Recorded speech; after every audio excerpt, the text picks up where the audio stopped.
Finally!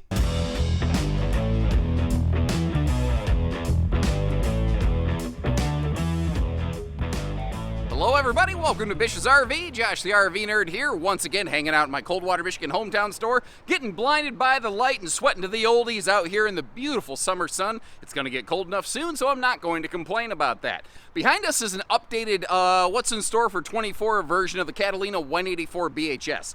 This is a member of their little Summit 7 series, their smallest, simplest, lightest, least expensive series of trailers. And as we began the video, my sentiment on this is they finally cracked the code and built a shower that somebody like me over 6 feet can actually stand up in. And all they had to do was move the power vent fan above the shower to accomplish that. But that's the thing. They did that very heavily based on feedback that you folks had left on these videos, so continue to share what you like and dislike because some manufacturers are listening. Now, this is what I call a more smarter class kind of camper. It's simple, straightforward, basic. It does anything it needs to and nothing it doesn't, but I really do like the updated exterior look on these. For the most part, this is largely a case of brand new look, same great taste from last year, but there's a couple key factors on this that I think make it a really, really stellar option. First of all, it's 7.5 wide, so it's only about as wide as your vehicle. So like if you have a mid-size tow package vehicle like a Ranger or something like that, tow package Colorado, this is a really, really good fit. Where if you want to sleep as many people as possible in the smallest size possible, that's what this camper does right here. You could be sleeping 5 to 8 in this before you need to start throwing cots on the floor, It comes with the ability to have, today we're seeing a camp kitchen, but by default it has just a massive outside storage compartment. Now it's got a couple things too, like it is a bendy bed, it is a camp queen from the factory, but they built this one potentially true queen capable to sort of let you pick your own little adventure, like those old little pick your adventure books. I don't know about you, but I was that kid who like, I think I want to fight the lion, and I skip ahead to page 75. I'm like, no, I don't want to fight the lion, back up. And if this is your first time joining us, first of all, welcome. But one of the things that I really strive for is to try to show you the things that make you go, oh, yeah, with the things that just make you go, oh.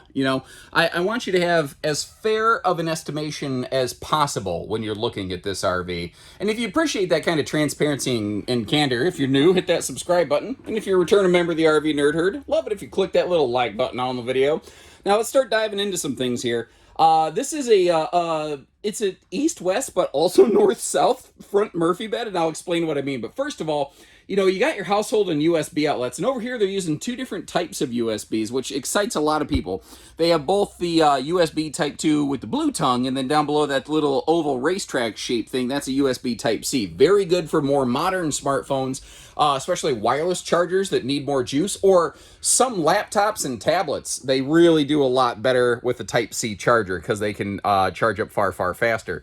So this is what I mean by it's north-south but east-west. By default, when we're looking at it in daytime mode, it's very symmetrical. You've got that sofa mounted in the middle, and I love what they've done with the storage under the bed. So first of all, you see they got these little floating totes down here. I left a couple of them kind of sticking out so that you could get good estimation of that, but they actually slide way, way back there. I think you could probably stuff, I don't know, maybe 6 of those down there. Or you could use it like a big open shoe garage, or if you got a small dog, it might be like a decent small dog bed space, especially tucked back in that corner. I know that I had a miniature pinscher in the past, and actually, the more covered up she was, literally fully covered by a blanket, the happier she was, but that's their history as a rat terrier. Anyway, such a bad name for such a fun dog. I loved my miniature pinscher. Totally not related whatsoever to an actual Doberman pinscher, by the way, which is interesting. Now, over here, a lot of little campers put 0 window coverage in the entry door. And on a model like this, I think it's just so important. It is frosty glass, so it is still privacy, but it does still let some good light inside of this thing.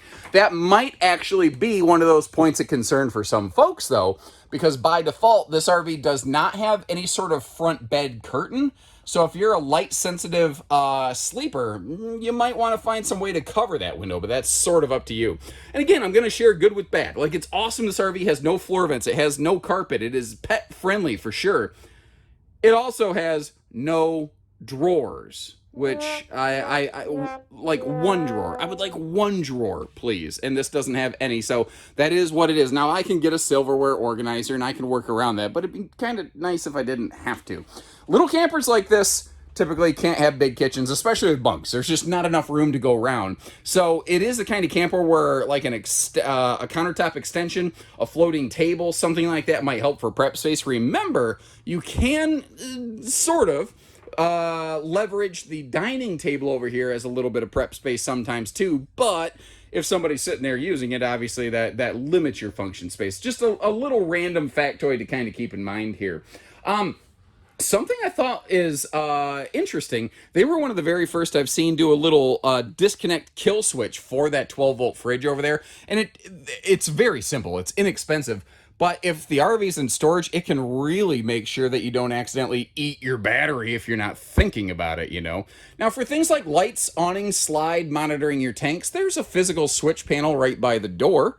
Mounted on the side of that overhead cabinet. We'll get a look at that in just a second. But you can also go Bluetooth to your phone with their free app and operate everything there. Now, a lot of people are going to say, I wish it didn't have that step right here. That step is unfortunately a necessary evil. This is a small, lighter RV, and the chassis actually sits down lower than the wheel wells. So this is sliding above the wheel. So there is no way to drop that. So like if you wanted to try to take the dinette out and put a theater seat in, your feet would be dangling off the floor. That's just not what this RV is. We have other rigs that might work for you, but this is not one of them. What is impressive though, there's a lot of manufacturers that will try to do a jerked over 2-bench dinette and call it a U-dinette. That is not what this is. This is a full, what I call true U-dinette, where it's like 7 foot long and it's nearly 4 feet deep. You see how it actually sticks quite far out past that small lightweight slide, which by the way, this year they moved away from the Schwintek slide system and they've gone to a Norco cable slide system. I've talked to several manufacturers, asked them why a bunch of them have done that, and their explanation is service records. They feel that this is a more reliable slide system. Still lightweight, still works great. So, you know, that's the insight there. I do like that this is carpetless. There is storage below the entire dinette. There's just no obvious way to get to any of it. And normally I'm not a fan of knee knocker posts, but considering if you push the table and it fell off the side, that would be a problem and a mess. I think the posts are a good idea. One thing I would do with this is I would bring along with me 1 or 2 like folding or just floating stools. And I would use the front of this like an extra seating position and very comfortably, easily seat at least 4 around it, but that's just me. Up top here, TV hookups. Now, not a whole lot of wall space for a TV hookup, and you got to keep in mind, you may actually want to install a TV that either can dismount or you make sure it can squeeze between the slide fascia and the wall. Not a lot of room there. I don't know that I'm buying a little camper like this with the idea of watching a lot of TV, though. That's just my 2 cents. Now, down below here, another space that could work for like a little pet bed or something like that, or just general duffel bag storage. The bottom bunk gives us household and USB. The top bunk gives us USB only, but I do think the USB plugs are the more important of the two. And this is really one of the signature calling cards of this floor plan, giving us double over double bunks in a smaller, lighter weight space. And both bunks have a window that opens for airflow, which I think is fantastic. Now, I'm looking for a sticker that tells me the bunk weight rating. I don't see one in here. That typically means around a 300-pound capacity, but I'm estimating that. I don't know that for sure. If you're really, really concerned, you need to verify that. Call our team. We're happy to get a hold of our factory folks and get an answer for you on that. Now, I realized I was about to swing the other direction. I mentioned that we would take a look at this panel, and then I forgot to do it. So, you know, these have become very, very common, very popular in the RV industry because it still gives you the convenience of a physical switch panel, but it also does allow you those wireless Bluetooth functions if, you know, that's a little bit more of your preference.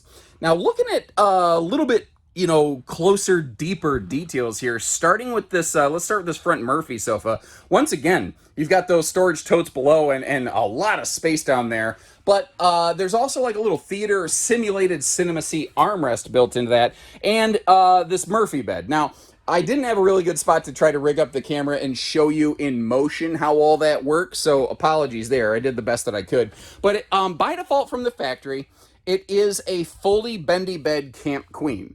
The good news here is that they did build this one. that if you don't like that, if you do want to put a True Queen in it, even if you do want to put in a non-folding True Queen, if you don't care about the folding Murphy function, this floor plan is capable of just being outfitted with a 60 by 80 True Queen bed without impeding the use of the slide. And that is a very, very rare find. I do like the big 12-volt fridge, although that has become quite common in these smaller trailers. But, I mean, big cold storage is great. It does mean that you do lose some pantry space. Something that sounds weird to people, though, but if you think about it, it works just fine. You can typically put dry pantry storage stuff in a cold refrigerator without screwing it up.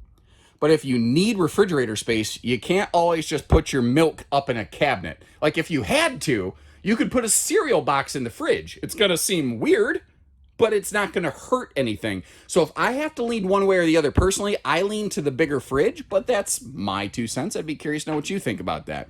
Now, like I kind of demonstrated in the beginning of the video, the RV has a 6.5-foot ceiling. I can still walk right under that air conditioner, but thankfully, this year, they moved that skylight and vent fan wombo combo to allow a taller person like me, over 6 feet, to stand in that thing without my head hitting the ceiling. And I am so happy to see that. Also, though, full shower surround paneling and a little bit of a shub, where it's mostly a shower, but it's got just enough of a tub lip, or if you do need to kind of bathe a baby in there on one of those little foam baby pads, you know, you could do that. It also keeps the shower curtain at bay so that you don't have a hard left elbow knocker over here next to the toilet. And the toilet, frankly, is very fluffy friendly. And if you're wondering what this kind of wooden boxy thing is, that's where some plumbing runs right there, but they've done a nice job of covering it up. In a way, depending on how long your legs are, it's almost like a little bit of a built-in camper squatty potty.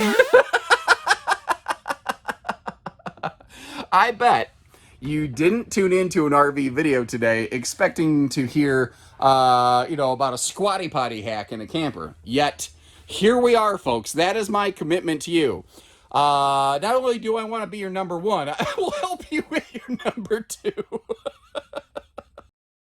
And while it does get a lot tighter in here very quickly when that slide closes, even with the big, full-size true U-dinette, that 7.5-foot body still allows you to kind of walk through and navigate through the RV. Where I was really kind of curious was going to be the interaction back here in this corner and wondering about the front bed. I can never remember. I see so many RVs, I can never remember if they're going to be accessible or not. Now, part of the dinette cushion's up there, but you see that you can open and close the bathroom door unimpeded. So, bathroom, bunk room, refrigerator, kitchen access, so far pretty good. What I really wondered about was the front bed being used in transit, and I was pleasantly surprised to see it just squeaks down.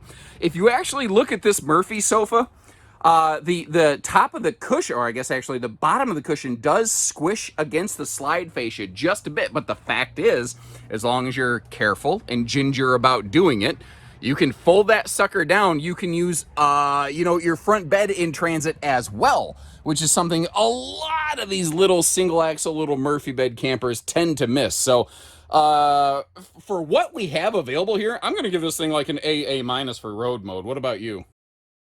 Well, one of the things that I've really tried to start including in my videos is a little segment I call Let's Talk Towing. So if we talk towing on this one, what are we looking at? Well, tip to tail, tongue to bumper. It's about 23 foot long.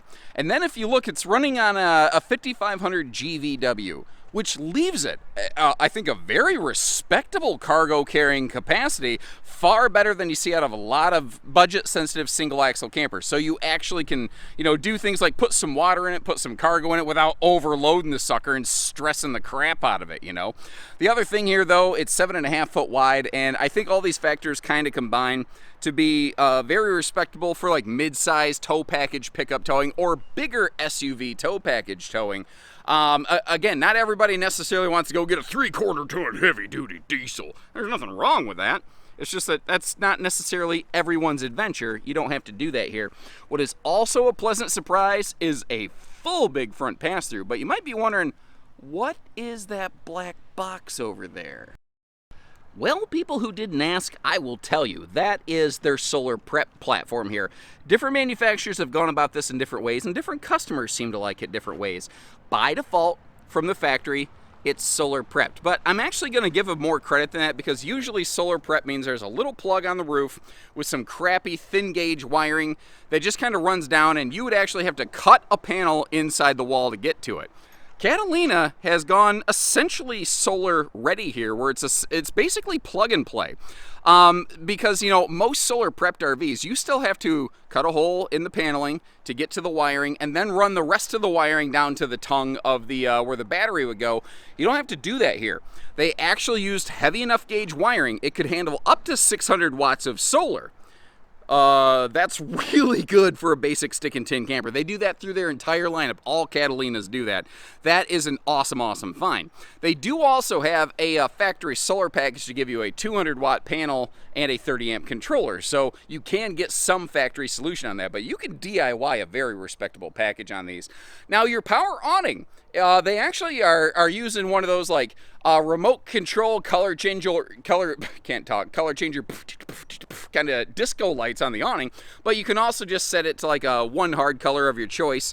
But it's kind of neat the way that you can sort of change the mood on your campsite with a remote control.